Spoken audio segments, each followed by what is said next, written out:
Hi friends, రాగి పిండి మజ్జిగతో నేను ఒక జావలాగా తయారు చేసి చూపిస్తాను.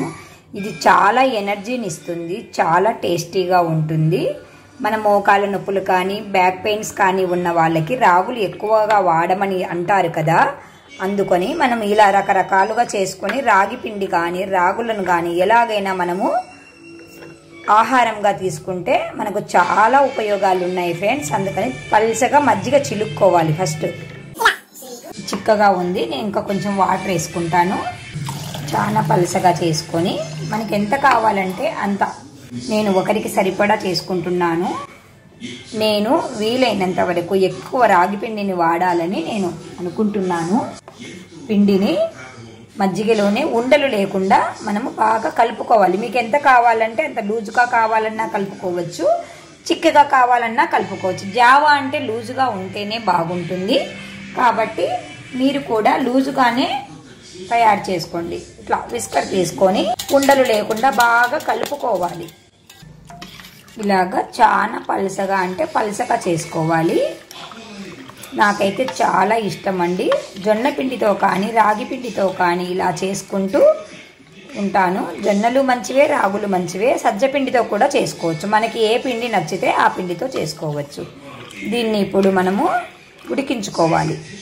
ఇందులోనే తగినంత ఉప్పు వేసుకోవాలి, తగినంత మీ కారానికి తగినట్లుగా కారం వేసుకోవాలి.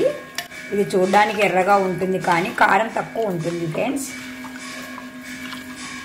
3 మ్యాంగోస్ కారం వాడతాను నేను, కాబట్టి ఎర్రగా ఉంటుంది కానీ కారం తక్కువ ఉంటుంది. మందపాటి గిన్నె పెట్టుకొని స్టవ్ వెలిగించుకొని 1 స్పూన్ ఆయిల్ వేసుకోవాలి.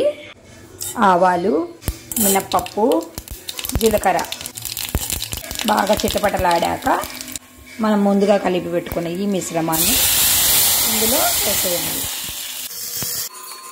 చాలా బాగుంటుంది ఫ్రెండ్స్, నాకైతే బాగా నచ్చింది. మనము ఉపవాసాలు ఉన్నప్పుడు, పూజలకు వెళ్తున్నప్పుడు మనం ఇలాంటిది తీసుకొని కూర్చున్నామంటే మనకి ఏ ఆకలి ఉండదు, ఏ టెన్షన్ ఉండదు ఫ్రెండ్స్. బాగా ఉడకనివ్వాలి. ఒక 300 ml మజ్జిగకైతే పాయసం అలా తింటాం చూడండి, అలాంటి స్పూన్తో 1 స్పూన్ పడుతుంది పిండి. జొన్న పిండి అయినా రాగి పిండి అయినా సజ్జ పిండి అయినా ఏ పిండితో అయినా ఇలా చేసుకోవచ్చు ఫ్రెండ్స్. తప్పకుండా మీరు కూడా ట్రై చేయండి.